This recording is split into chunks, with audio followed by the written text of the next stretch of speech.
എല്ലാവർക്കും ഒരിക്കൽ കൂടെ ഞാൻ നമ്മുടെ ഈ ലൈവ് മീറ്റിംഗിലേക്ക് ഹാർദവമായ സ്വാഗതം ചൊല്ലുന്നു.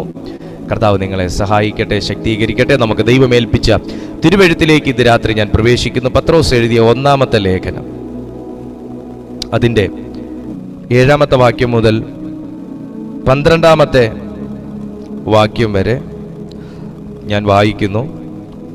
തിരുവെഴുത്തുള്ളവരെല്ലാം വചനം ബൈബിൾ തുറക്കുക. അഴിഞ്ഞു പോകുന്നതും തീയിൽ ശോധന കഴിക്കുന്നതുമായ പൊന്നിനേക്കാൾ നിങ്ങളുടെ വിശ്വാസത്തിൻ്റെ പരിശോധന വിലയേറിയത് എന്ന് യേശുക്രിസ്തുവിൻ്റെ പ്രത്യക്ഷതയിൽ പുകഴ്ചയ്ക്കും തേജസ്സിനും മാനത്തിനുമായി കാണുവാൻ അങ്ങനെ ഇടവരും. അവനെ നിങ്ങൾ കണ്ടിട്ടില്ലെങ്കിലും സ്നേഹിക്കുന്നു. ഇപ്പോൾ കാണാതെ വിശ്വസിച്ചും കൊണ്ട് നിങ്ങളുടെ വിശ്വാസത്തിൻ്റെ അന്തമായ ആത്മരക്ഷ പ്രാപിക്കുകയും പറഞ്ഞു തീരാത്തതും മഹിമയുള്ളതുമായ സന്തോഷത്തോടെ ആനന്ദിക്കുകയും ചെയ്യുന്നു.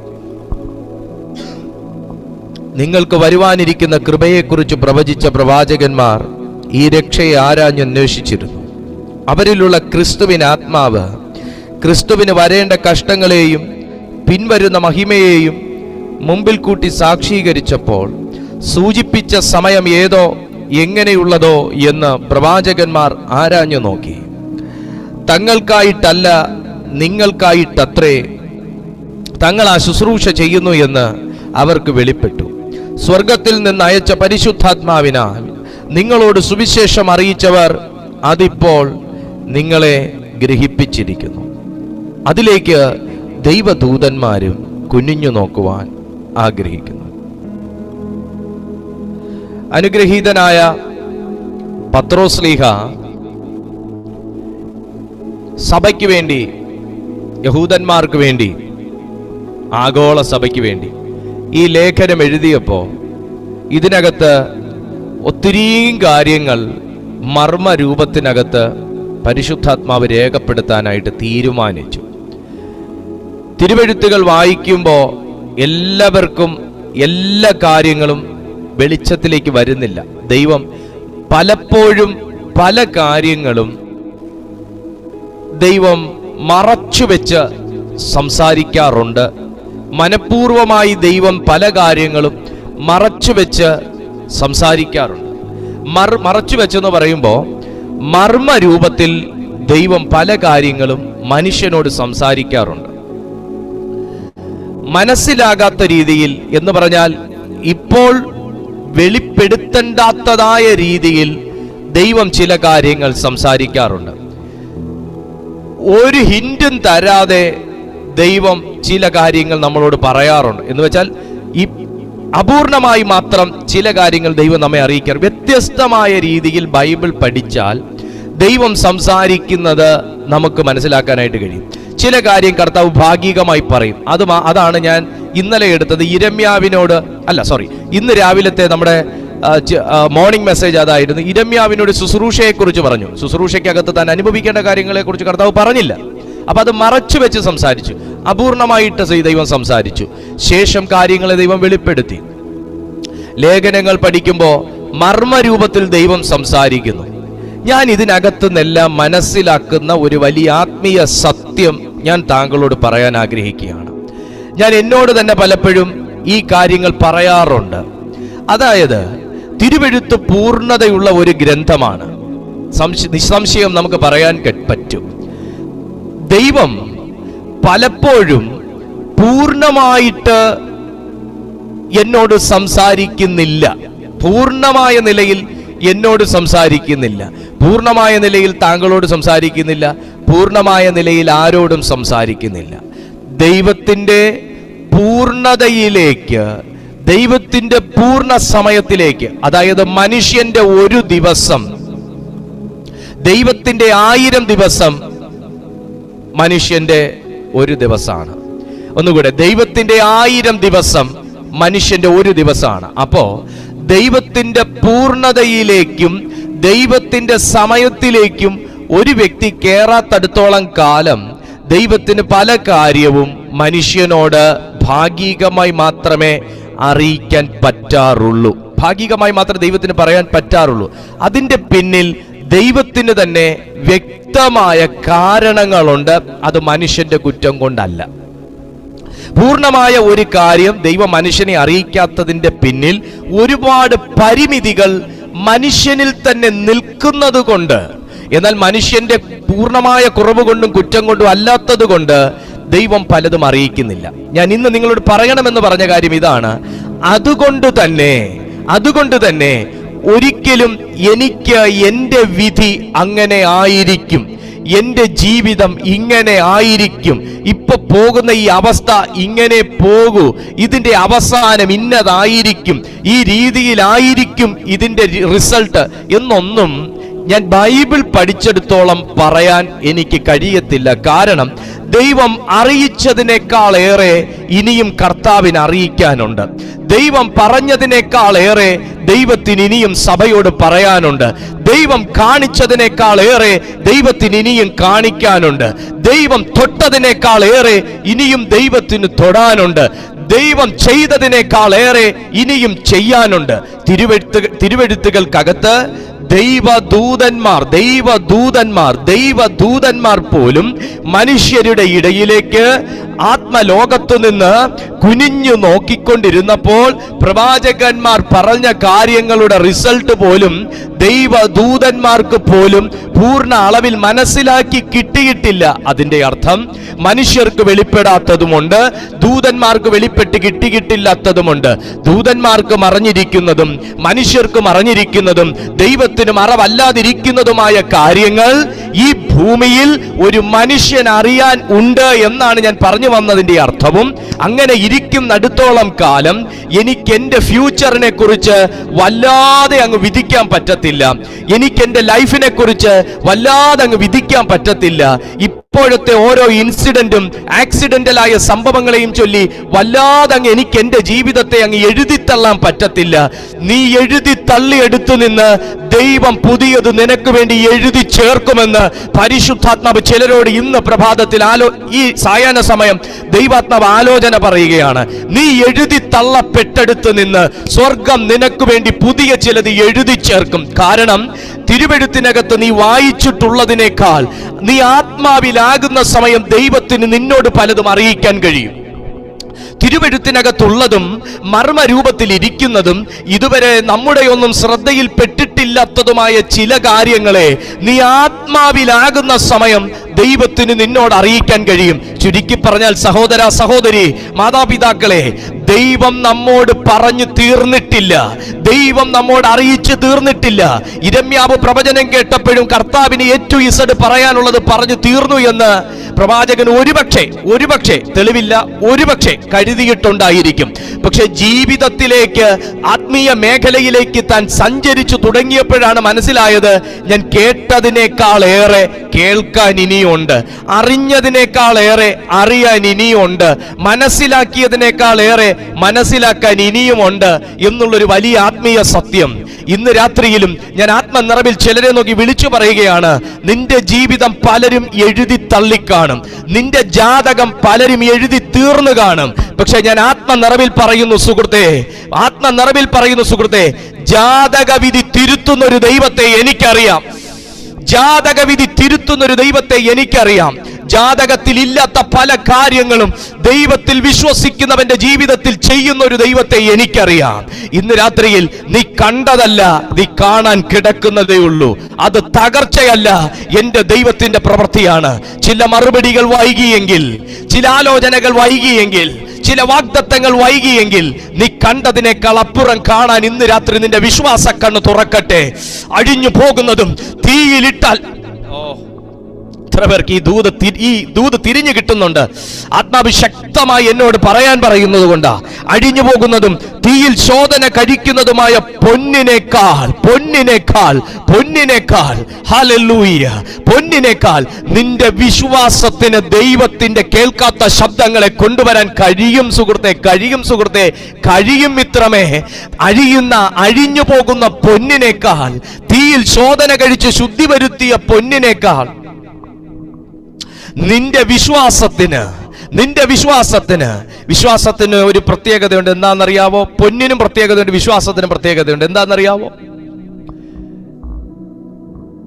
പൊന്നിന് ഗ്രാമിന് ഇത്രയെന്ന് പറയാൻ പറ്റും, വിശ്വാസത്തിന് വിലയിടാൻ പറ്റത്തില്ല. പൊന്നിന്റെ വിലയ്ക്ക് നിയന്ത്രണങ്ങൾ ഒരുപക്ഷെ RBIക്കോ ഗവൺമെന്റിനോ ഇടപെട്ട് പൊന്നിന്റെ വിലയ്ക്ക് നിയന്ത്രണം കൊണ്ടുവരാം. ഇത്രേ പറ്റൂ.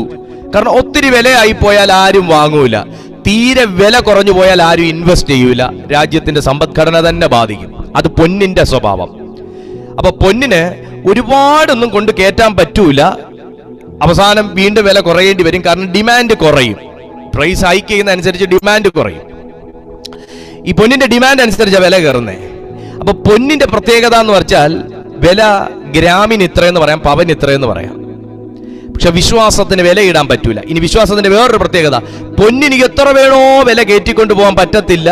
എനിക്ക് അതിനെക്കുറിച്ച് ഒരുപാടൊന്നും പറയാൻ അറിയത്തില്ല. പൊന്നിന് ഒത്തിരി ഒന്നും വില അങ്ങനെ അങ്ങ് എന്നാലും കയറും, ഒത്തിരി അങ്ങോട്ട് കയറുമൊന്നുമില്ല. പവൻ 1 ലക്ഷം എന്ന് പറയുമോ എന്തോ എനിക്ക് അറിഞ്ഞുകൂടാ, നാളത്തെ കാര്യത്തെക്കുറിച്ച് എനിക്ക് അറിഞ്ഞുകൂടാ. പക്ഷെ വിശ്വാസത്തിന് അങ്ങനല്ല. വിശ്വാസത്തിന്റെ കാര്യം അങ്ങനെയല്ല.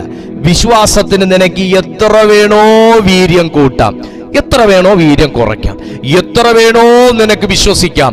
ആരും നിന്നെ തടയത്തില്ല. നിന്റെ വിശ്വാസത്തെ തടയുന്നുണ്ടെങ്കിൽ അത് ഈ രാജ്യത്തിന്റെ ഗവൺമെന്റ് അല്ല, ഈ രാജ്യത്തെ നിയന്ത്രിക്കുന്ന അദൃശ്യമണ്ഡലത്തിന്റെ ഗവൺമെന്റ് ആണ് നിന്റെ വിശ്വാസത്തെ തടയുന്നത്. ഒരിക്കലും പ്രത്യക്ഷ മണ്ഡലത്തിൽ നിന്ന് ആരും താങ്കളുടെ വിശ്വാസത്തെയും വിശ്വാസത്തിന്റെ വീര്യത്തെയും ബാധിക്കത്തില്ല. എന്നാൽ അദൃശ്യമണ്ഡലത്തിൽ നിങ്ങളുടെ വിശ്വാസം കയറിപ്പോകുന്നു. ഇവൻ ഇങ്ങനെ വിശ്വസിച്ചാൽ, ഇവൻ ഇങ്ങനെ ദൈവത്തിൽ ആശ്രയിച്ചാൽ, ഇവൻ ഇങ്ങനെ പ്രാർത്ഥിച്ചാൽ, ഇവൻ ഇങ്ങനെ ഉപവസിച്ചാൽ എന്നുള്ള നിലയിൽ താങ്കളെ തടയാൻ സാധ്യതയുണ്ട്. എന്നാൽ ഇന്ന് ദൈവാത്മാവ് പറയുന്നു, ആദ്യം നിങ്ങൾക്ക് വൈകി മറുപടികൾ വരുന്നതിനെ തടയാൻ, നിങ്ങളുടെ വിശ്വാസത്തെ തടയുന്നതിനെ നീ തകർക്കണം. ഇന്ന് നിങ്ങൾക്ക് എന്നോട് പറയാൻ കഴിയും, പാസ്റ്റർ എന്റെ വിശ്വാസം കുറഞ്ഞു പോകുന്നതിന് എനിക്ക് വ്യക്തിപരവുമായ കാരണങ്ങളുണ്ട്. സത്യമാണ്, അത് തന്നെയാണ് ഞാനും പറഞ്ഞത്. ദൃശ്യമണ്ഡലത്തിൽ നിന്നൊരു വ്യക്തിയല്ല താങ്കളുടെ വിശ്വാസം തകർക്കുന്നത്. അദൃശ്യമണ്ഡലത്തിൽ നിന്ന് നിങ്ങളെ ഇടപെടുന്ന ഒരു സൈന്യമാണ് നിങ്ങളുടെ വിശ്വാസം തകർക്കുന്നത്. അതേ അദൃശ്യമണ്ഡലത്തിൽ തന്നെ പ്രവർത്തിക്കുന്ന മറ്റൊരു ഗവൺമെന്റ് ഉണ്ടെന്നും കൂടെയാണ് ഇന്ന് രാത്രി ഞാൻ നിങ്ങളോട് പറഞ്ഞു വെക്കാനായിട്ട് ആഗ്രഹിക്കുന്നത്. അഴിഞ്ഞു പോകുന്നതും തീയിൽ ഇട്ട് കളയുന്നതിനേക്കാൾ, തീയിൽ ശോധന കഴിക്കുന്നതുമായ പൊന്നിനേക്കാൾ നിങ്ങളുടെ വിശ്വാസത്തിന്റെ പരിശോധന വിലയേറിയത് എന്ന് തിരുവെഴുത്തിൽ പറയുമ്പോൾ 10-ാമത്തെ അധ്യായം മുതൽ നിങ്ങളൊന്ന് നോക്കിയേ. നിങ്ങൾക്ക് വരുവാനിരിക്കുന്ന കൃപയെക്കുറിച്ച് പ്രവചിച്ച പ്രവാചകന്മാർ ഈ രക്ഷയെ ആരാഞ്ഞ് അന്വേഷിച്ചിരുന്നു. അതായത് പ്രവാചകന്മാരുടെ മശിഹ പ്രത്യാശയെക്കുറിച്ച് പ്രവാചകന്മാർ തന്നെ ആരാഞ്ഞറിഞ്ഞിരുന്നു. ഭാഗികമായി മാത്രം, അംശമായി മാത്രം യേശുക്രിസ്തുവിനെ കുറിച്ചും യേശുക്രിസ്തുവിന്റെ പ്രത്യക്ഷതയെക്കുറിച്ചും ലോകാവസാനത്തെക്കുറിച്ചും തേജസ്കരണത്തെക്കുറിച്ചൊക്കെ ദൈവാത്മാവ് പറയുന്നു. പക്ഷെ പൂർണ്ണമല്ല. പ്രവാചകന്റെ കാര്യമാണ് ഞാൻ ഈ പറയുന്നത്.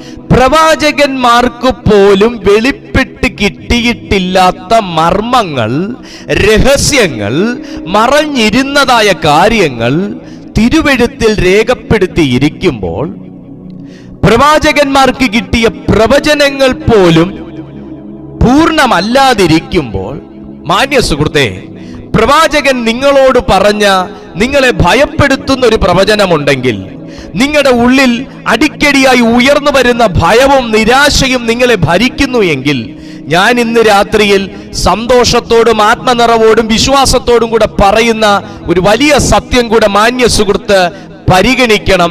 അതെന്തെന്നാൽ, നിങ്ങളുടെ ചിന്തയ്ക്ക് അപ്പുറമായി ചിന്തിക്കുന്നതും നിങ്ങളുടെ ബുദ്ധിക്ക് അപ്രമേയമായ നിലയിൽ പ്രവർത്തിക്കുന്നതും നിങ്ങളുടെ ആലോചനയെ കവച്ചുവെക്കുന്ന നിലയിൽ പദ്ധതികൾ ഉരുവാക്കുന്നതുമായ ഒരു സർവശക്തനായ ദൈവത്തെ വിശ്വാസത്താൽ നീ ഇന്ന് രാത്രിയിൽ തിരിച്ചറിയുന്നു എങ്കിൽ, അവൻ നിന്റെ ജീവിതത്തിൽ പ്രവാചകന്മാർക്ക് മറഞ്ഞിരുന്നത് പോലെ മറഞ്ഞിരിക്കുന്ന പല മർമ്മങ്ങളെയും നിന്റെ ജീവിതത്തിൽ വെളിപ്പെടുത്തിക്കൊണ്ടുവരും.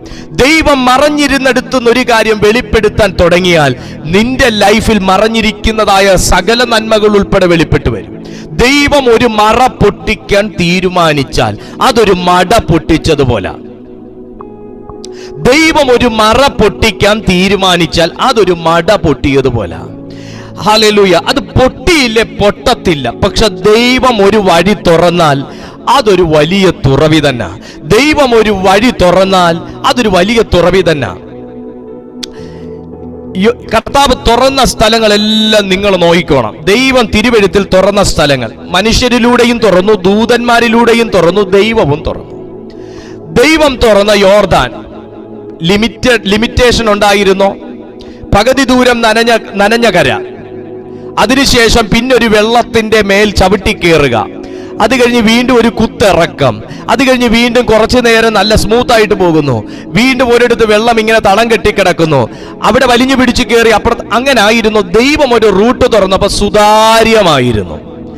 മനുഷ്യനിൽ ആശ്രയിച്ച് റൂട്ട് തുറക്കാൻ പോകുമ്പോഴാ പലപ്പോഴും അല്പദൂരം സ്മൂത്ത് ആയിരിക്കും, പിന്നെ അവിടെ ഒരു വേലിയേറ്റമായിരിക്കും, അവിടെ ഒരു വേലി കെട്ടലായിരിക്കും, അവിടെ പിന്നെ ഒരു മതിലും മറയും, പിന്നെ ഒരു പർവ്വതമൊക്കെ ആയിരിക്കും കാണുന്നത്. പക്ഷെ ദൈവം നിനക്ക് വേണ്ടി ഒരു റൂട്ട് തുറന്നാൽ, ദൈവം താങ്കൾക്ക് വേണ്ടി ഒരു വഴി തുറന്നാൽ അത് സുതാര്യമായിരിക്കും. പത്രോസിനെ കാരാഗൃഹത്തിൽ നിന്ന് ഇറക്കി. 4 വാതിലുണ്ടായിരുന്നു. പട്ടണത്തിന്റെ പുറത്തുള്ള പട്ടണത്തിലേക്കുള്ള വലിയ കവാടവും ഉണ്ടായിരുന്നു. കർത്താവ് ആ റൂട്ട് തുറന്ന്, കർത്താവ് ആ ഡോറ് തുറന്നത്. 3 ഗ്രില്ല്, 3 ജയിലറകൾ, 3 കവാടം കഴിഞ്ഞിട്ട് അയ്യോ ഇതിന്റെ താക്കോലെടുക്കാൻ മറന്നുപോയി എന്ന് വാതിൽ തുറന്ന് ആരെങ്കിലും പറഞ്ഞായിരുന്നോ? ഇല്ല. ദൂതന്റെ പുറകെ പുള്ളി പോയാൽ മാത്രം മതിയായിരുന്നു.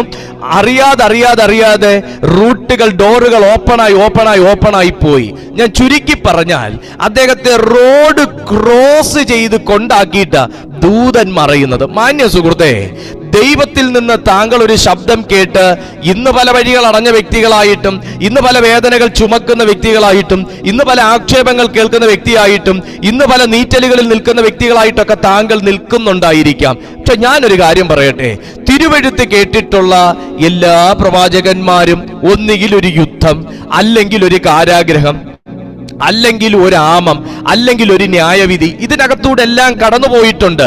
ഈ പ്രവാചകന്മാർക്കൊന്നും തന്നെ പൂർണ്ണമായ അളവിൽ ഒന്നും തന്നെ വെളിപ്പെടുത്തി കിട്ടിയിട്ടില്ല. ഡോറ് തുറന്നപ്പോഴാണ് ഡോറ് തുറന്നു എന്ന് പോലും അവരറിയുന്നേ.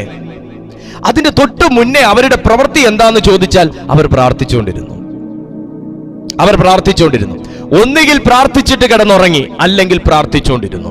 ദാനിയേലിനെ നോക്കിയാലും ഗുഹയ്ക്കകത്ത് പ്രാർത്ഥിച്ചുകൊണ്ടിരുന്നു. സിംഹം പ്രാർത്ഥനയ്ക്ക് സാക്ഷ്യം വഹിച്ചു. ആമേൻ.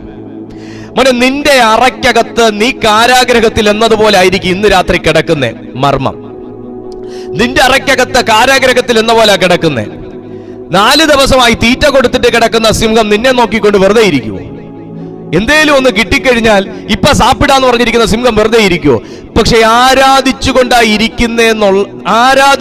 വീടിനകത്ത് ഇരിക്കുന്ന ഒരു വ്യക്തിയാണെന്ന് താങ്കൾ ആരാധിച്ചുകൊണ്ടാണ് താങ്കൾ വീട്ടിനകത്ത് ഇരിക്കുന്നതെങ്കിൽ താങ്കളുടെ പല്ലിന്റെ അത്രയും ചെറുതല്ല സിംഹത്തിന്റെ പല്ല്, താങ്കളുടെ നാവിന്റെ അത്രയും ചെറുതല്ല സിംഹത്തിന്റെ നാവ്, താങ്കളുടെ വായുടെ അത്രയും ചെറുതല്ല സിംഹത്തിന്റെ വായ, താങ്കളുടെ രോമത്തിന്റെ അത്രയും സൈസ് അല്ല സിംഹത്തിന്റെ രോമം, താങ്കളുടെ രൂപവും ഭാവവും ആകൃതി ഒന്നും അല്ല സിംഹത്തിന്റെ.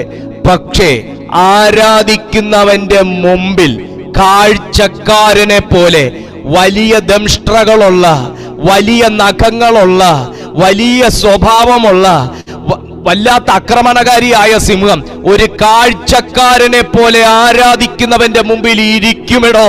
തിരുവെഴുത്ത് അങ്ങനെ സാക്ഷ്യം പറയുന്നുണ്ടെങ്കിൽ, തിരുവെഴുത്ത് അതെനിക്ക് കാഴ്ച കാണിച്ചു തരുന്നുണ്ടെങ്കിൽ എന്റെ മറുപടി വൈകിയായിരിക്കും വന്നത്.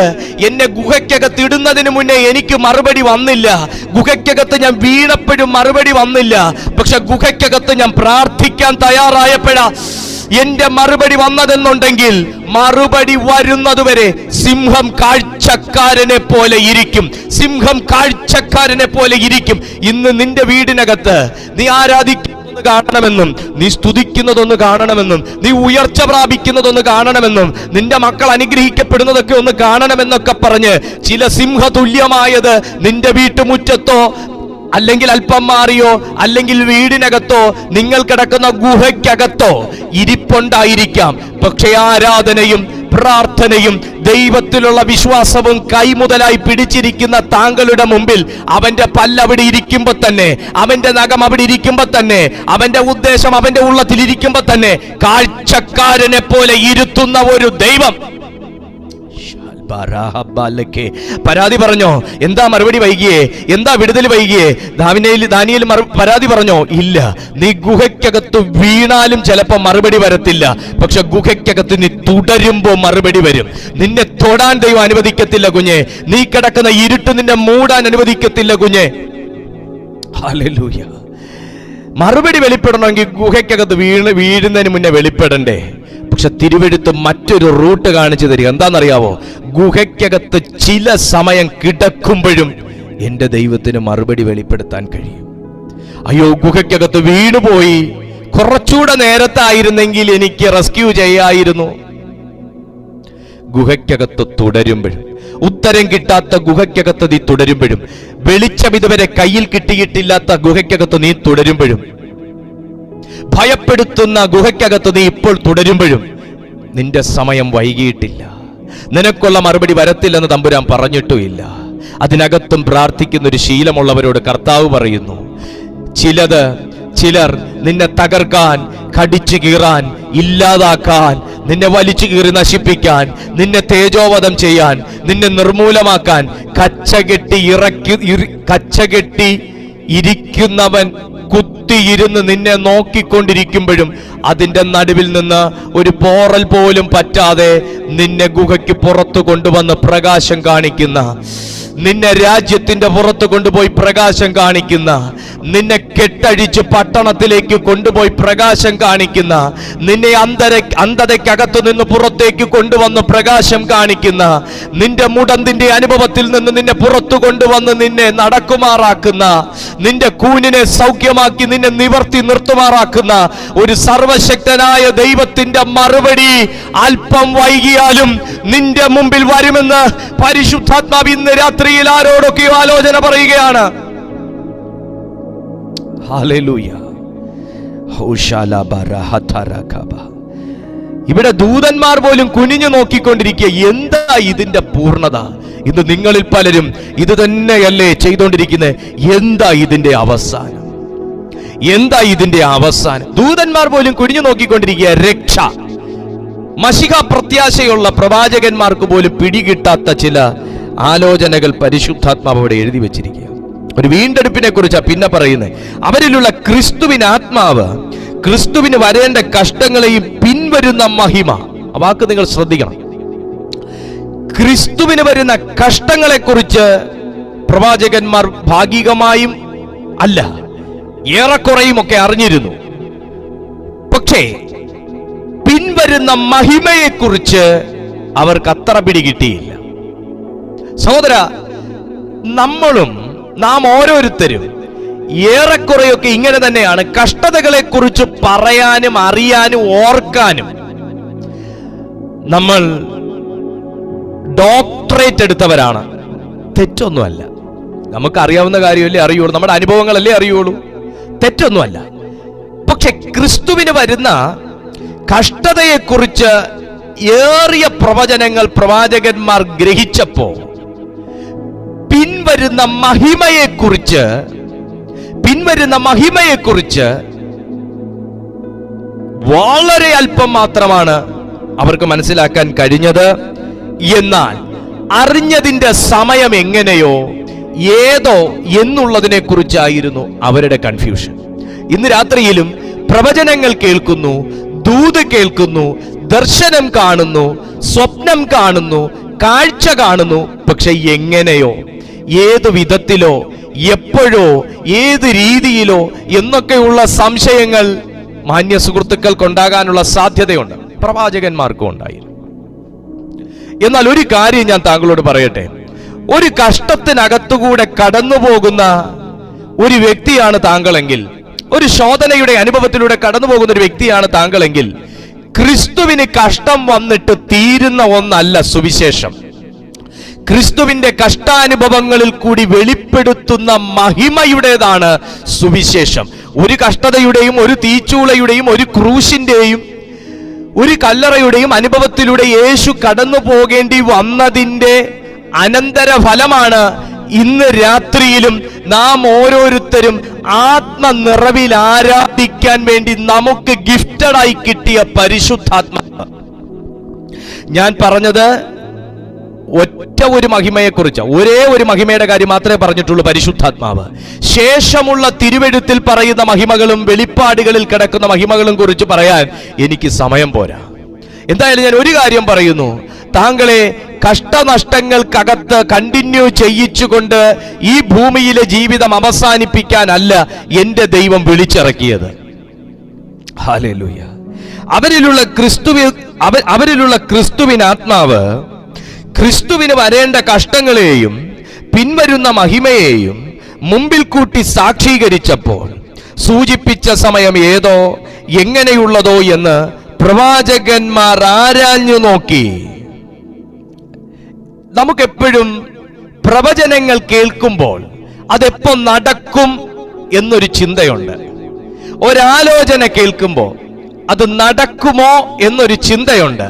അതുകൊണ്ട് തന്നെ പ്രവാചകന്മാർ ആരാഞ്ഞു നോക്കിയതിന് ശേഷം നമ്മൾ ഓരോരുത്തരുമാണ് ആ ഡ്യൂട്ടി ഇപ്പൊ ഏറ്റെടുത്തേക്ക്. നമ്മൾ ആരാഞ്ഞു നോക്കും, സത്യമല്ലേ?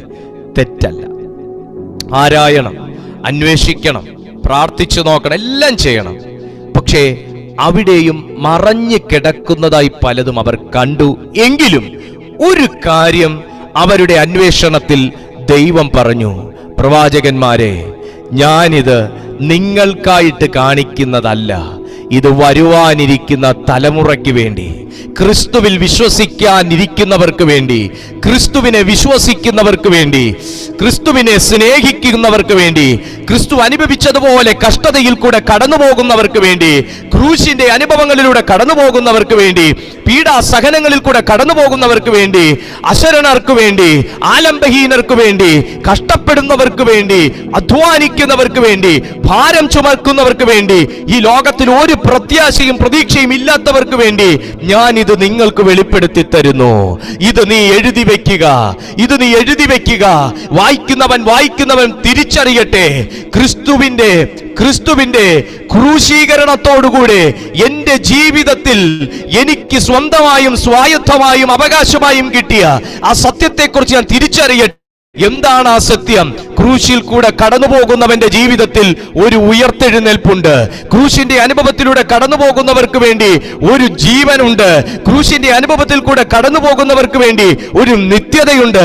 ക്രൂശീകരണത്തിന്റെ അനുഭവത്തിൽ കൂടെ കടന്നു പോകുന്നവർക്ക് വേണ്ടി ഒരു ഉയർപ്പുണ്ട്. അവർക്കൊരു നിത്യതയുണ്ട്. ഹല്ലേലൂയ. താഴേക്ക് വായിക്കുമ്പോൾ മറുപടികൾ മറഞ്ഞു കിടന്നതും വൈകി വന്നതുമായ ചില സംഭവങ്ങളെ കുറിച്ച് നമുക്കൊന്ന് ഓടിച്ചു നോക്കാം. ഈ മറുപടി പൂർണ്ണമായിട്ടല്ല പ്രവാചകന്മാർക്ക് കിട്ടിയത്. ഒറ്റ വാക്കേ പറയുന്നുള്ളൂ ദൈവത്തിന്റെ ആത്മാവ്, ഞാനിത് നിങ്ങൾക്ക് വേണ്ടിയിട്ടല്ല, വരാനിരിക്കുന്ന തലമുറയ്ക്ക് വേണ്ടി, അതായത് ഞാനും നിങ്ങളും അടങ്ങുന്ന ഓരോരുത്തർക്ക് വേണ്ടിയിട്ടുമാണ് പരിശുദ്ധാത്മാവ് പത്രോസിലൂടെ ഈ ലേഖനം എഴുതി വച്ചിരിക്കുന്നത്. നിങ്ങൾ ഇന്ന് തിരയുന്നില്ലേ, ആരാഞ്ഞു നോക്കുന്നില്ലേ, പല കാര്യത്തിന്റെയും മറുപടിയും അവസാനവും എന്തായി തീരുമെന്നും ഏതായി തീരുമെന്നും. പക്ഷേ ഇന്ന് രാത്രി തിരിച്ചറിയുക, ദൈവത്തിന്റെ ആത്മാവ് ഇന്ന് നിന്റെ മറുപടി മറഞ്ഞിരിക്കുന്നതിനെ വെളിച്ചത്തിലേക്ക് കൊണ്ടുവരുന്ന ഒരു രാത്രിയാണ്. ക്രിസ്തുവിനെ കുറിച്ചുള്ള കാര്യം മറഞ്ഞിരുന്നതായിരുന്നു. പ്രവാചകന്മാരിലൂടെ അത് ഏറെക്കുറെ വെളിച്ചത്തിൽ കൊണ്ടുവന്നു. ക്രിസ്തുവിലൂടെ അത് പൂർണ്ണമായി വെളിയിൽ കൊണ്ടുവന്നു. Got it? പ്രവാചകന്മാരിലൂടെ ഏറെക്കുറെയൊക്കെ ക്രിസ്തുവിനെ കുറിച്ചുള്ള കാര്യങ്ങൾ പുറത്തു കൊണ്ടുവന്നു. ക്രിസ്തുവിലൂടെ ആ മർമ്മമായിരുന്നതെല്ലാം പൂർണ്ണമായിട്ട് പുറത്തു കൊണ്ടുവന്നു. അങ്ങനെയെങ്കിൽ ഇന്ന് ഞാനും നിങ്ങളും നിൽക്കുന്നത് പ്രവാചകന്മാരുടെ ആത്മാവിലല്ല, ക്രിസ്തുവിന്റെ ആത്മാവിലാണെന്നിരിക്കെ ഞാനും നിങ്ങളും നമ്മുടെ ജഡത്തിന്റെ ചിന്തയിലോ ബുദ്ധിയുടെ ചിന്തയിലോ നമ്മുടെ മനുഷ്യബുദ്ധിയിലോ പറഞ്ഞതല്ല നമ്മുടെ ജീവിതം. അതിനപ്പുറമായ ഒരു ജീവിതം പരിശുദ്ധാത്മാവ് നമുക്ക് വേണ്ടി കാഴ്ചവെക്കുകയാണ്. തിരുവെഴുത്തിനകത്ത്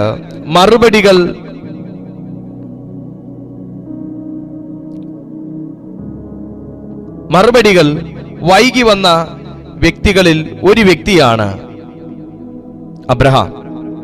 നോക്കൂ, നമ്മുടെ അനുഗ്രഹങ്ങൾ താമസിക്കുന്നത് എന്തിനാണെന്ന് ചോദിച്ചാൽ, നമ്മുടെ അനുഗ്രഹങ്ങൾ, നമ്മുടെ മറുപടികൾ, നമ്മുടെ വിടുതലുകൾ, ഇതൊക്കെ താമസിക്കുന്നത് എന്തിനാണെന്ന് ചോദിച്ചാൽ പ്രധാനമായിട്ടും ഒത്തിരിയും കാര്യങ്ങളുണ്ട്. ഒന്ന്, നമ്മുടെ വിശ്വാസത്തിന്റെ പരിശോധന. രണ്ട്, അതിന്റെ അപകട സാധ്യത.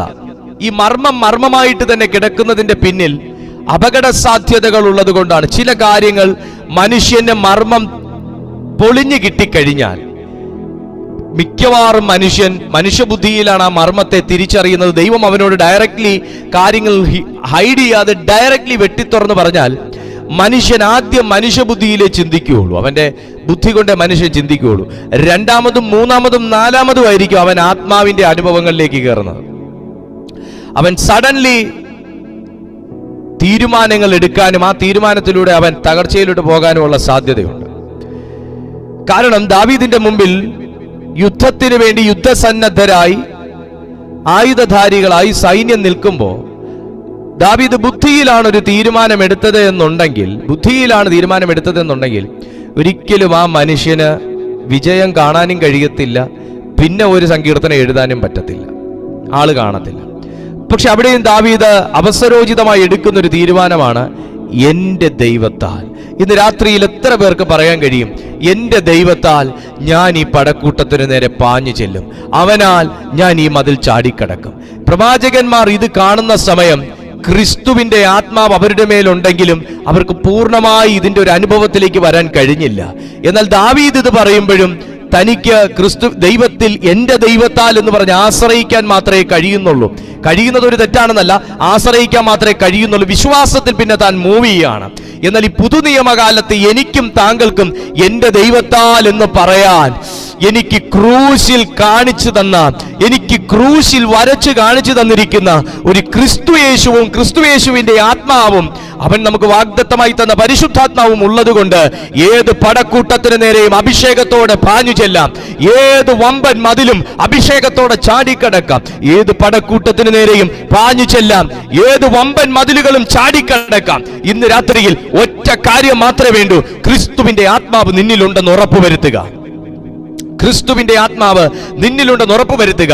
നിനക്ക് ഓവർകം ചെയ്യാൻ കഴിയാത്ത ഏതെങ്കിലും അഡിക്ഷൻസിന്റെ അകത്ത് നീ കിടക്കുകയാണെങ്കിൽ യേശുവിന്റെ ആത്മാവിലൂടെ നിനക്ക് ചാടിക്കടക്കാം. നിനക്ക് മറികടക്കാൻ കഴിയാത്ത വലിയ ഭാരവും വലിയ പർവ്വത സമാനവുമായ പ്രശ്നങ്ങൾ നിന്റെ മുമ്പിലുണ്ടെങ്കിൽ ഇന്ന് പുതുനിയമ കാലഘട്ടത്തിൽ ജീവിക്കുന്ന നമുക്ക് ഓരോരുത്തർക്കും യേശു ക്രിസ്തുവിന്റെ ആത്മാവിനാൽ ആ പർവ്വതത്തെ ചാടിക്കടക്കാം. പർവ്വതത്തെ ഒന്ന് തൊടുക പോലും ചെയ്യാതെ നമുക്ക് ചാടിക്കടക്കാം.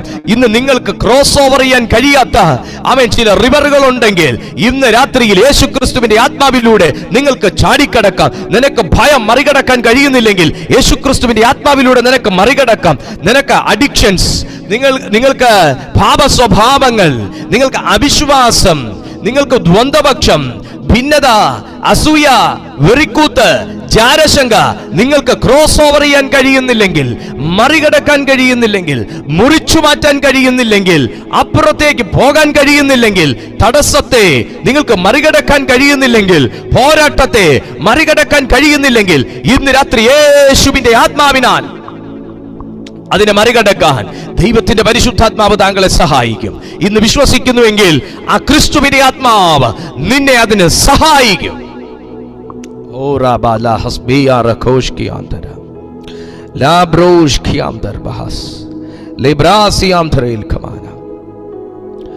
നോക്കൂ, ഒരു മകന്റെ ജനനത്തിന് വേണ്ടിയാണ് ആദ്യമായിട്ട് ഒരു മറുപടി വൈകി വരുന്നത് നാം തിരുവെഴുത്തിൽ കാണുന്നത്. ഒരു മകന്റെ ജനനം. അബ്രഹാം എന്ന് പറയുന്ന വ്യക്തിക്ക് വാഗ്ദത്തം കേട്ട് ഏകദേശം 60ഓളം വർഷം, 60-ന് പുറത്ത് വർഷം തനിക്ക് കാത്തിരിക്കേണ്ടതായിട്ട് വന്നു. ആ ഒരു വാഗ്ദത്ത നിവർത്തീകരണത്തിന് വേണ്ടി 60-ന് പുറത്ത് വർഷം തനിക്ക് കാത്തിരിക്കേണ്ടതായിട്ട് വന്നു എന്നാണ് നമുക്ക് ചരിത്ര പുസ്തകങ്ങൾ പഠിക്കുമ്പോൾ, തിരുവെഴുത്ത് പഠിക്കുമ്പോൾ നമുക്ക് മനസ്സിലാകുന്നത്. ഒരു വാഗ്ദത്തം കേട്ടാൽ ഉടനെ ജീവിതത്തിൽ നടക്കാത്തത് ദൈവത്തിന്റെ അവിശ്വസ്തതയാണോ? അല്ല. 15-ാമത്തെ അധ്യായം അതിന്റെ 2 മുതൽ 5 വരെയുള്ള വാക്യത്തിൽ ഒരു മകന്റെ ജനനത്തിനു വേണ്ടി കാത്തിരിക്കുന്ന ഒരു വ്യക്തിയെ നമുക്ക് അവിടെ കാണാനായിട്ട് കഴിയും. അവിടെ മറുപടി താമസിച്ചു വന്നെങ്കിലും, വൈകി വന്നെങ്കിലും മറുപടി തന്റെ കയ്യിലേക്ക് വന്നു. താൻ വിശ്വാസത്തിൽ വളരെ ഉറപ്പുള്ളൊരു വ്യക്തിയായിരുന്നു. ഉൽപ്പത്തി പുസ്തകം 22-ാമത്തെ അധ്യായത്തിൽ ചെല്ലുമ്പോൾ മകനെ യാഗം കഴിക്കണമെന്ന് പറയുന്നു.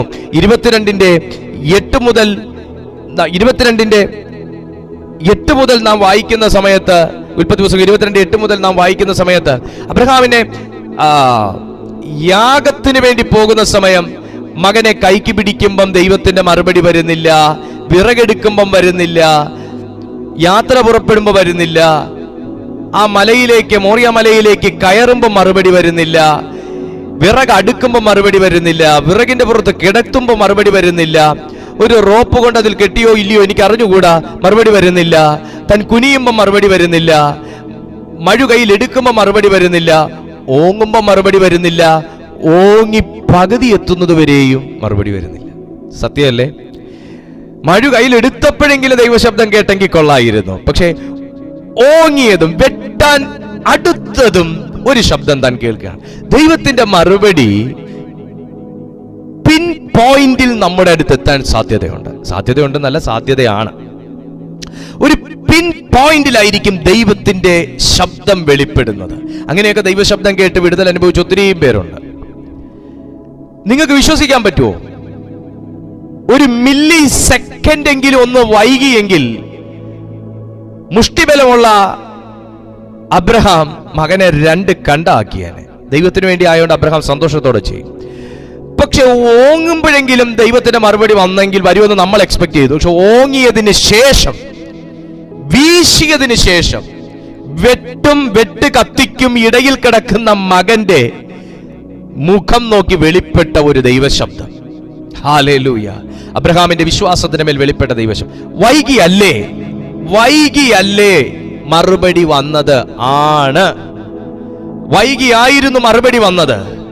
പക്ഷേ നേരത്തെ ഒരു മറുപടി വന്നെങ്കിൽ മലകയറ്റം ഒഴിവാക്കാമായിരുന്നു. ഈ കൊച്ചനെയും കൊണ്ട് വിറക് ചുമപ്പിക്കുന്നത് ഒഴിവാക്കാമായിരുന്നു. അതികാലത്തെയുള്ള ഉറക്കമെഴുന്നേൽക്കൽ ഒഴിവാക്കാമായിരുന്നു. പക്ഷേ നീ അതികാലത്തെ ഉറക്കമെഴുന്നേറ്റതും, നീ നിന്റെ മകനെ കൂടെ ശുശ്രൂഷയ്ക്ക് കൂടെ കൂട്ടിയതും, നീ മകനെ കൊണ്ട് ചില ഉത്തരവാദിത്വങ്ങൾ എടുപ്പിച്ചതും, നീ നിന്റെ വീട്ടുവേലക്കാരുടെയും കൂടെ ഉറക്കത്തെ എങ്ങനെ മാനേജ് ചെയ്യണമെന്ന് പഠിപ്പിച്ചതും, നീ നിന്റെ മൃഗങ്ങളെ ഉൾപ്പെടെ അതിനുവേണ്ടി തയ്യാറാക്കിയതും, നീ കോപ്പ് വെച്ച് കെട്ടി നീ വിശ്വസ്തയോടുകൂടെ കൊച്ചു വെളുപ്പാൻ കാലത്ത് നീ ദൈവം ചൂണ്ടിക്കാണിച്ച ഇടത്തേക്ക് പോയതും, നീ കാലുകഴയ്ക്കാതെ, മനസ്സ് ക്ഷീണിക്കാതെ, വിശ്വാസത്തിന്റെ വീര്യം കുറയാതെ നീ മലയിൽ കയറിയതും, നീ അച്ചടക്കത്തോടും ഒതുക്കത്തോടും കൂടെ നീ വിറക് അടുക്കിയതും, നീ നിന്റെ മകനെ അല്പം പോലും വിഷമിപ്പിക്കാതെ അവനെ നീ പൂ പോലെ എടുത്ത് നീ അതിന്റെ പുറത്ത് കിടത്തിയതും, ദൈവത്തിനു വേണ്ടി സന്തോഷത്തോടെ നീ മഴു കയ്യിൽ എടുത്തതും, ദൈവത്തിനു വേണ്ടി നീ യാഗമർപ്പിക്കാൻ വേണ്ടി സ്വർഗത്തിനും ഭൂമിക്കും സാക്ഷി നിർത്തി നീ പൂർണ്ണ മനസ്സോടെ വെട്ടുകത്തി ഓങ്ങിയതും, മഴു ഓങ്ങിയതും, അബ്രഹാമേ, നിനക്കൊരിക്കലും ഒരു കുറവല്ല, നിനക്കൊരിക്കലും ഒരു കുറ്റവുമല്ല, നിനക്കൊരിക്കലും ഒരു ക്ഷീണവുമല്ല. അതുകൊണ്ട് ലോകം മുഴുവൻ ക്രിസ്തീയ ജീവിതത്തിന് അച്ചടക്കം വേണമെന്നും ദൈവശബ്ദത്തിന് അനുസരണം കാണിക്കണമെന്നും പഠിച്ചു. ഒരു ദൈവശബ്ദം അബ്രഹാമിനെ നേരത്തെ എഴുന്നേൽപ്പിച്ചെങ്കിൽ ഒരു ദൈവശബ്ദം നിന്റെ ഒരു ഡേ ടു ഡേ ആക്ടിവിറ്റീസ് തന്നെ ചേഞ്ച് ചെയ്യുന്ന ശബ്ദ. 10-11 മണിവരെ കിടന്നുറങ്ങുന്നതല്ല ദൈവശബ്ദം കേൾക്കുന്നവന്റെ രീതി. ഒരു ദൈവശബ്ദം അബ്രഹാമിനെ അതികാലത്തെ എഴുന്നേൽപ്പിച്ചു.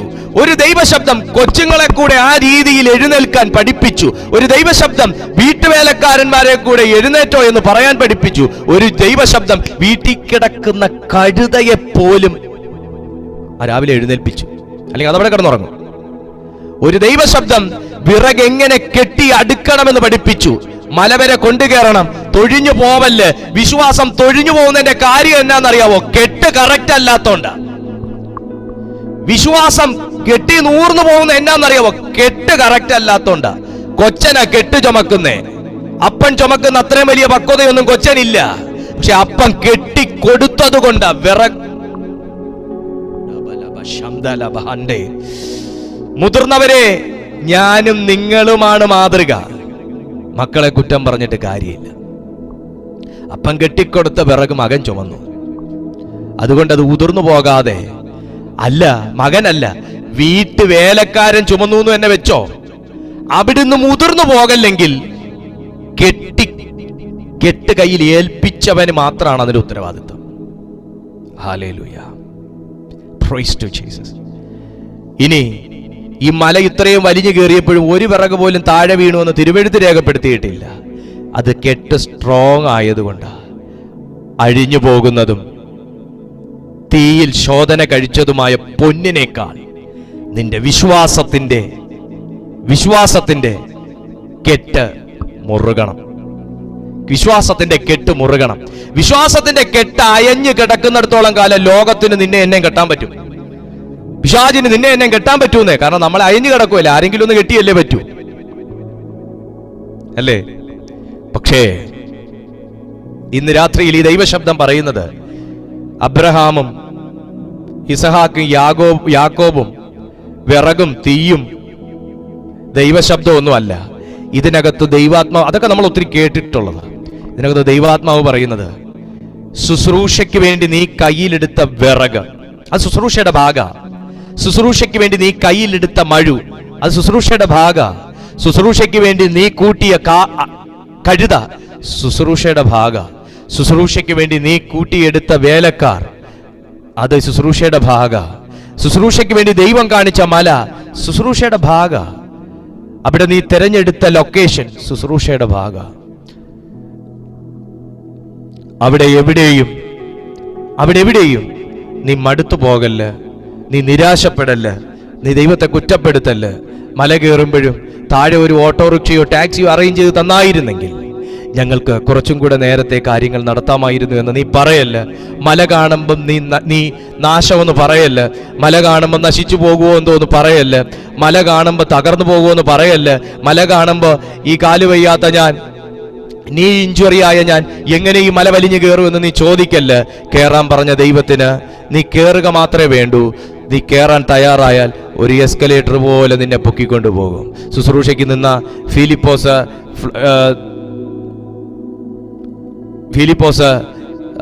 ടിക്കറ്റ് കിട്ടിയില്ല, തൽക്കാലം ബുക്ക് ചെയ്തു, ഫ്ലൈറ്റ് നോക്കട്ടെ എന്നൊന്നും പറഞ്ഞില്ല. ശുശ്രൂഷയ്ക്ക് നിന്ന് കൊടുത്തതേ ഉള്ളൂ. ആത്മാവ് എടുത്തുകൊണ്ട് പോയതുപോലെ സഹോദരങ്ങളെ, വിശ്വാസത്തെക്കുറിച്ച് പറയാനാണെങ്കിൽ ഒത്തിരി ഉണ്ട്. തിരുവെഴുത്തുകൾ ഒത്തിരി കാര്യങ്ങൾ വിശ്വാസത്തെക്കുറിച്ച് പഠിപ്പിക്കുന്നുണ്ട്. അബ്രഹാമിന്റെ മറുപടി വൈകിയാണ് വന്നതെങ്കിലും ഇത്രയും ചിട്ട അബ്രഹാമിന്റെ ജീവിതത്തിലൂടെ നമുക്ക് ദൈവം വെളിപ്പെടുത്തി തരികയാണ്. നമുക്ക് വെളിപ്പെടുത്താനാണ്, എനിക്ക് വെളിപ്പെടുത്താനാണ്, നിങ്ങൾക്ക് വെളിപ്പെടുത്താനാണ് ആ കൊച്ചനെ യാഗം കഴിക്കാൻ ദൈവം പറഞ്ഞു. അല്ലാന്നുണ്ടെങ്കിൽ നമ്മൾ ഇത്രയും ഒരുക്കം ഒരു യാഗത്തിന് വേണമെന്ന് പഠിക്കുവോ? പറ പഠിക്കുവോ? ഇത്രയും ഒരുക്കം യാഗത്തിന് വേണം, ഇത്രയും ഒരുക്കം ഒരു ശുശ്രൂഷയ്ക്ക് വേണം, ഇത്രയും ഒരുക്കം ഒരു ദൈവശബ്ദത്തിന് അനുസരണം കാണിക്കാൻ വേണം. പഠിക്കുവോ? ദൈവശബ്ദങ്ങൾ വൈകുന്നതിന്റെ പിന്നിൽ, മറുപടികൾ വൈകുന്നതിന്റെ പിന്നിൽ ഒരുക്കക്കുറവാണ് കാരണം. മറുപടികൾ വൈകുന്നതിന്റെ പിന്നിൽ ഒരുക്കക്കുറവാണ് കാരണം. നമ്മളൊക്കെ പിന്നെ എല്ലാം തികഞ്ഞവർ എന്നുള്ള ഒരു ധാരണയാണ് പലപ്പോഴും മനുഷ്യർക്കുള്ളത്. പക്ഷെ തിരുത്തണം പ്രിയപ്പെട്ടവരെ, ഞാനും നിങ്ങളും അടങ്ങുന്നവർ ഒരു സത്യം മാത്രം തിരിച്ചറിഞ്ഞാൽ മതി. ദൈവം വാ തുറന്ന് സംസാരിക്കാൻ തുടങ്ങിയാൽ ഞാനും നിങ്ങൾ ഒന്നുമല്ല എന്നുള്ള കാര്യം.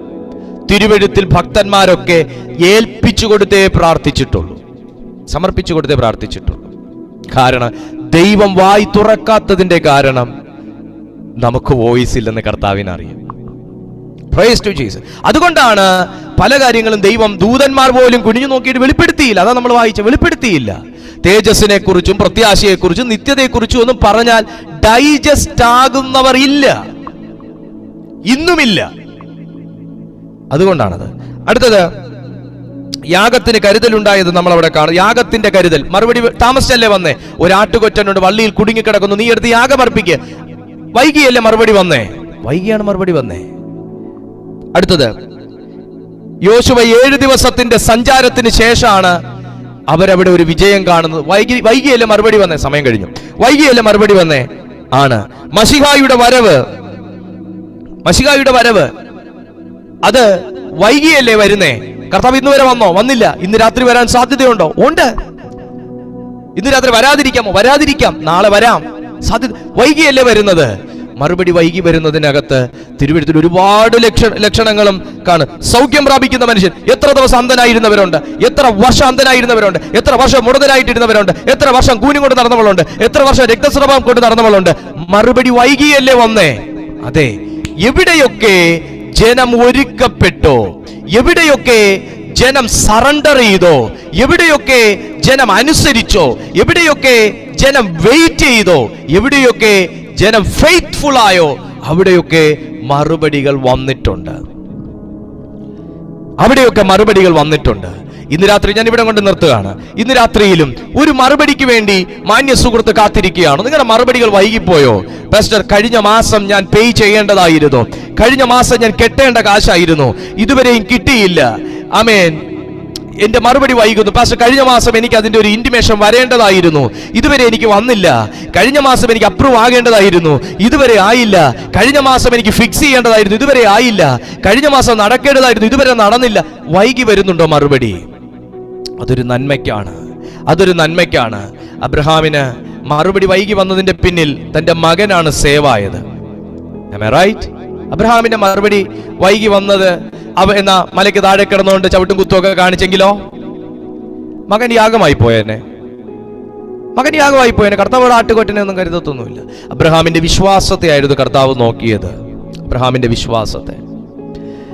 പക്ഷെ മലയോളം ആ മല കയറുമ്പോഴും കയറിയതിന് ശേഷവും വിറകടുക്കിയപ്പോഴും still he is faithful, still he is faithful. മകൻ വിട്ടു പോകാൻ പോകുകയാണെന്ന് തിരിച്ചറിയുമ്പോഴും, എന്നേക്കുമായി എനിക്ക് ഇത് അവസാനമായി അവനെ കാണാൻ കഴിയുന്ന ഒരു സമയമാണെന്ന് തിരിച്ചറിയുമ്പോഴും സ്റ്റിൽ ഹി ഈസ് ഫെയ്ത്ത്ഫുൾ.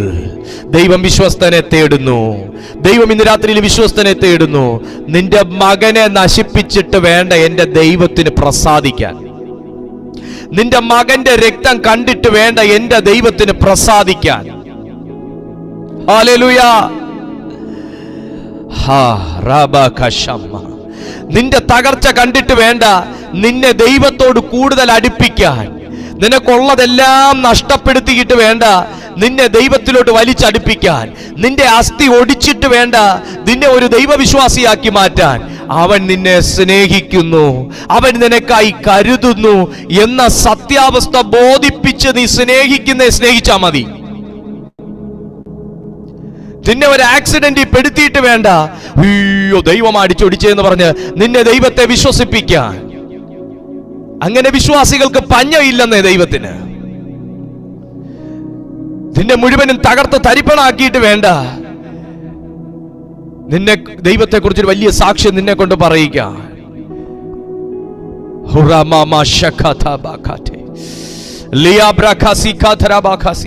നിന്റെ മറുപടി വൈകുന്നുണ്ടെങ്കിൽ മാന്യമിത്രമേ, അതൊരു വലിയ മഹിമയ്ക്കായിട്ടാ, അതൊരു വലിയ മഹിമയ്ക്കായിട്ടാ, അതൊരു വലിയ മഹിമയ്ക്കായിട്ടാ. നീ വിശ്വസിച്ചേ. അബ്രഹാമിന് മറുപടി വൈകി, പക്ഷെ മറുപടി വെളിപ്പെട്ടു. ദാനിയേലിന് മറുപടി വൈകി, മറുപടി വെളിപ്പെട്ടു. പൗലോസ്ലീഹായിക്ക് കപ്പൽ ഛേദം നീണ്ട നാളുകൾ അപ്പോസ്തല പ്രവൃത്തികൾ പഠിക്കുമ്പോൾ 14-ാമത്തെ അധ്യായം നീണ്ട 14 ദിവസം സൂര്യനെയോ ചന്ദ്രനെയോ കാണാതെ കുറ്റാൻകുറ്റി ഇരുട്ട് തടയ്ക്കപ്പെട്ട ദിവസങ്ങൾ, കപ്പൽ തകർന്നു പോകുന്ന സമയം, 14 ദിവസം ദൈവശബ്ദമില്ല, ദൈവിക എൻകൗണ്ടർ ഇല്ല. പക്ഷെ അവസാനം ദൈവത്തിന്റെ സാന്നിധ്യം വെളിപ്പെട്ട് തന്നെ തകർന്ന കപ്പലിനകത്തുനിന്ന് വിടുവിക്കുകയാണ്. അപ്പോസ്തലനും മറുപടി വൈകി, പക്ഷെ ജീവൻ നഷ്ടപ്പെടാൻ അനുവദിച്ചില്ല. ഇന്ന് വിശ്വസിക്കുന്ന ആരോടൊക്കെയാ പരിശുദ്ധാത്മാവ് സംസാരിക്കുന്നത്? ഇന്ന് വിശ്വസിക്കുന്ന ആരോടൊക്കെയോ ദൈവാത്മാവ് സംസാരിക്കുകയാണ്. നിന്റെ മറുപടി വൈകിയാലും അത് വരും നിശ്ചയം, അത് വരും നിശ്ചയം, അത് വരും നിശ്ചയം. പ്രിയപ്പെട്ട സഹോദരി, നിന്നോട് ദൈവം പറഞ്ഞ വാഗ്ദത്തം, ദൈവം പറഞ്ഞ ശബ്ദങ്ങൾ, അത് വൈകിയാലും അത് വരും നിശ്ചയം, അത് വരും നിശ്ചയം, അത് വരും നിശ്ചയം, അത് വരും നിശ്ചയം. ഒരു ആമേൻ പറയാൻ കഴിയുന്നവർ മാത്രം ഒന്ന് പറഞ്ഞേ, അത് വരും നിശ്ചയം.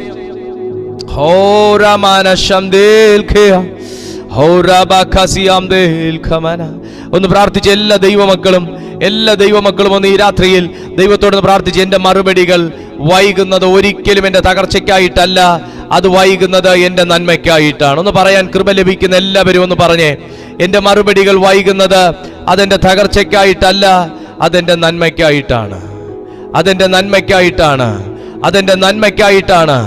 ആമേൻ, ആമേൻ, ആമേൻ. പറയാൻ കഴിയുന്നവർ, എന്റെ മറുപടി വൈകിയാലും അത് വരും നിശ്ചയം, എൻ്റെ മറുപടികൾ അത് തിരുവെഴുത്തിൽ എവിടെയും മറുപടി കിട്ടാതിരുന്നിട്ടില്ല.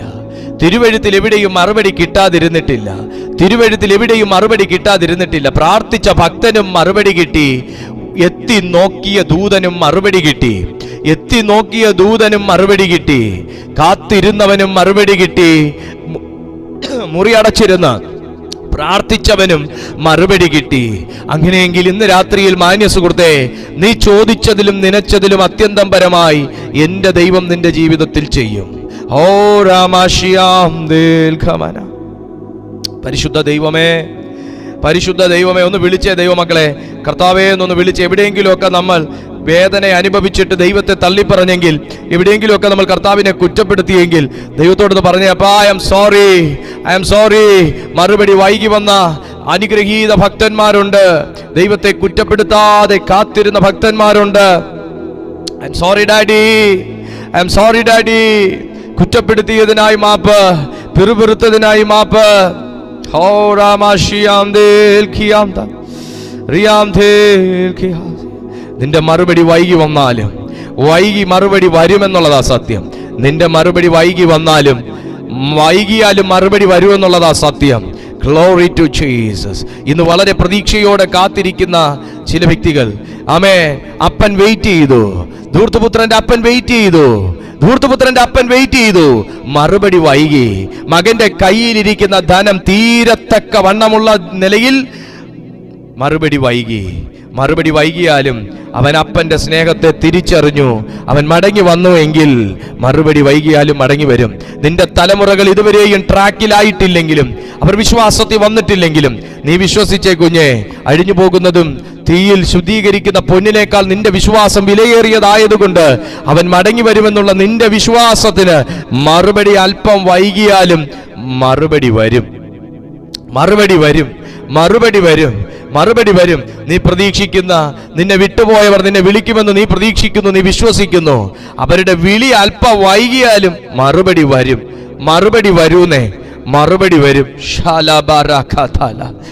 നിന്റെ ഹസ്ബൻഡ് മാനസാന്തരപ്പെടുമെന്ന് നീ വിശ്വസിക്കുന്നു. അദ്ദേഹത്തിന്റെ ഭാഗത്തു നിന്നുള്ള മറുപടി വൈകിയാലും മറുപടി വരും. ഓ രാമാശം ദേൽഖിയാം ധര. നിനക്കുള്ള ഡോറുകൾ തുറക്കുമെന്ന് നീ വിശ്വസിക്കുന്നു. ദൂതുകൾ കേട്ടു, പ്രവചനങ്ങൾ കേട്ടു, പക്ഷെ ഇതുവരെയും തുറന്നില്ല. മറുപടി അല്പം വൈകിയാലും മറുപടി വരും സുഹൃത്തെ. നിങ്ങൾ കർത്താവിൽ വിശ്വസിച്ച മറുപടി വരും. ദൈവം എൻ്റെ ജീവിതത്തിൽ വലിയ കാര്യങ്ങൾ ചെയ്യും, പക്ഷെ ഇതുവരെയും വലിയ കാര്യങ്ങൾ ഒന്നും കാണുന്നില്ല. മറുപടി അല്പം വൈകിയാലും മറുപടി വരുമെന്നേ. ദൈവത്തിന്റെ ആത്മാവ് നിന്നോട് പറയുന്ന മറുപടി വരും. എങ്കിലും യഹോവയെ കാത്തിരിക്കുന്നവർ കാലം തികഞ്ഞു, ദൈവരാജ്യം സമീപിച്ചു എന്നല്ല അവിടെ പറഞ്ഞേക്കുന്നേ. എങ്കിലും യഹോവയെ കാത്തിരിക്കുന്നവർ ശക്തിയെ പുതുക്കി. മോനെ, നീ ബലഹീനനായിട്ട് ആ ശക്തിയെ പുതുക്കാൻ വേണ്ടി കാത്തിരിക്കുന്നെന്ന് കർത്താവിനറിയാം. നീ എവിടെയൊക്കെയോ ബലഹീനത അനുഭവിക്കുന്നു എന്ന് ദൈവത്തിനറിയാം. തിരുവെഴുത്ത് പറയുന്നു, കാത്തിരിക്കുന്നവന് ശക്തിയാ വേണ്ടതെന്ന് ദൈവം എങ്ങനെ തിരിച്ചറിഞ്ഞു? കാത്തിരിക്കുന്നവന് ശക്തിയാ വേണ്ടതെന്ന് ദൈവം എങ്ങനെ തിരിച്ചറിഞ്ഞു? കാത്തിരിക്കുന്നവൻ, ഉപവാസത്തോടെ കാത്തിരിക്കുന്നവരോടാ ഞാൻ പറയുന്നേ. ഉപവാസത്തോടെ കാത്തിരിക്കുന്നു, വിശ്വാസത്തോടെ കാത്തിരിക്കുന്നു, പ്രതീക്ഷയോടെ കാത്തിരിക്കുന്നു, പ്രത്യാശയോടെ കാത്തിരിക്കുന്നു, വാഗ്ദത്തത്തോടെ കാത്തിരിക്കുന്നു. നീ ശക്തിയെ പുതുക്കും, നീ ശക്തിയെ പുതുക്കും. നീ പറന്നുയരും, നീ ചിറകടിച്ചു കയറും. ഉപവാസത്തോടെ കാത്തിരിക്കുന്നവരെ, പ്രതീക്ഷയോടെ കാത്തിരിക്കുന്നവരെ, പ്രാർത്ഥനയോടെ കാത്തിരിക്കുന്നവരെ, നീ ഇറക്കത്തിൽ വെച്ച് കാത്തിരിക്കുന്നത് കൊണ്ട് തന്നെ നീ ചിറകടിച്ചു മുകളിലേക്ക് കയറുമെന്ന് പരിശുദ്ധാത്മാവ് ചിലരോട് അറിയിക്കുകയാണ്. ഓ ഗ്ലോറി.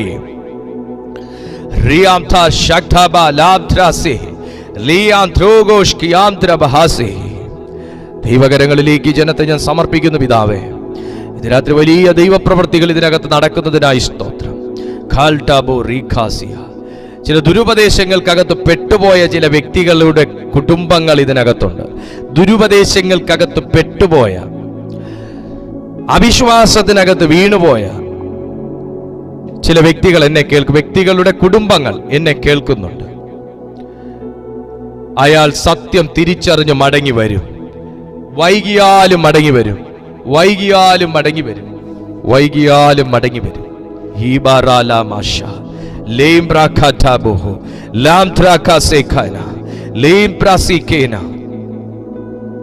നാഥ, ഞാൻ ഈ ജനത്തെ തൃക്കൈയിൽ ഏൽപ്പിക്കുന്നു. ശിഖയെ മഹാസി ലാംധുസി നാസി ഹിറാസ്ബര ഹർവാൽ ഖജ അൽഖാദർ അലാംബ്ര ഹസേദ്ര സമേൽതന ഹജേന്ദ്ര സബോഷ്കി അന്ത്രേസ് കുആന്ദ്രഹീർ. ഇന്ദ്രിയ ജയം ആവശ്യമുള്ള, ഇന്ദ്രിയ ജയങ്ങൾ ആവശ്യമുള്ള വ്യക്തികൾ പ്രാർത്ഥിക്കുക. ഇന്ദ്രിയ ജയം ആവശ്യമുള്ളവർ, കർത്താവ് നിന്നെ അതിന് സഹായിക്കും. ഈ സമയം നീ ഇപ്പോഴും ഒരു ഡെലിവറൻസിന് വേണ്ടി വെയിറ്റ് ചെയ്യുകയാണ്. എനിക്കിതിനകത്തുനിന്ന് പുറത്തു വരണം കർത്താവേ, എനിക്ക് ഈ അവസ്ഥയ്ക്കകത്തുനിന്ന് പുറത്തു വരണം കർത്താവേ. ഇന്ദ്രിയ ജയത്തിന് വേണ്ടി പ്രാർത്ഥിക്കുന്നവർ ഈ സമയം കർത്താവിനോട് ചോദിക്കുക. പരിശുദ്ധാത്മാവ് നിന്നെ ഇപ്പൊ ഹീൽ ചെയ്യാൻ പോവുക. നിന്റെ ആ ഒരു അവസ്ഥയെ, നിന്റെ ആ ഒരു വ്യാധിയെ, ആ ബാധയെ നിന്റെ ജീവിതത്തിൽ നിന്ന് കർത്താവ് ഒഴിവാക്കും. നിനക്ക് കർത്താവ് ഇന്ദ്രിയ ജയം തരും, ഇന്ദ്രിയ ജയം തരും, ഇന്ദ്രിയ ജയം തരും.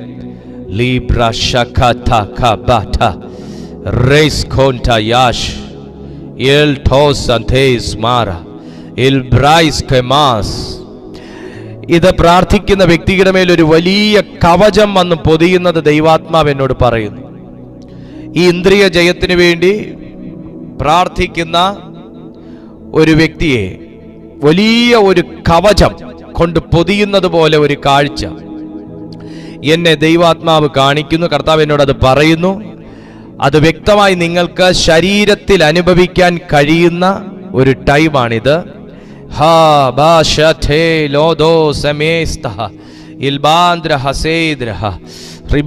ഒരു രോഗം പോലെ ആ സാധനം നിന്നെ പിടികൂടിയിരിക്കും. ഒരു രോഗം പോലെ, എത്ര ടെസ്റ്റ് ചെയ്തിട്ടും കാരണം വെളിപ്പെട്ടിട്ടില്ലാത്ത ഒരു രോഗം പോലെ ആ കാരണം നിന്നെ പിടികൂടിയിരിക്കുക, ആ ബാധ നിന്നെ പിടികൂടിയിരിക്കുക. നീ പ്രാർത്ഥിച്ചേ, ദൈവാത്മാവ് നിന്റെ മേൽ നിന്ന് അത് അഴിക്കാൻ ആഗ്രഹിക്കുന്നു.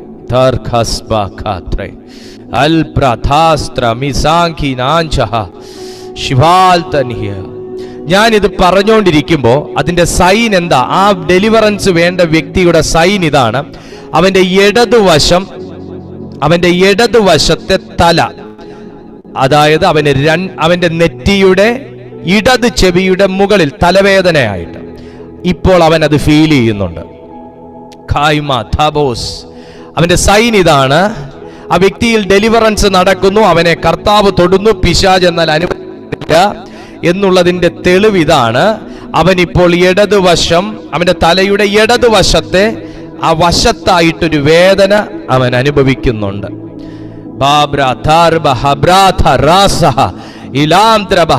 ആ സ്പിരിറ്റിനെ ഞാൻ യേശുവിന്റെ നാമത്തിൽ ഞാൻ ക്യാൻസൽ ചെയ്യുകയാണ്. ഹല്ലേലൂയ.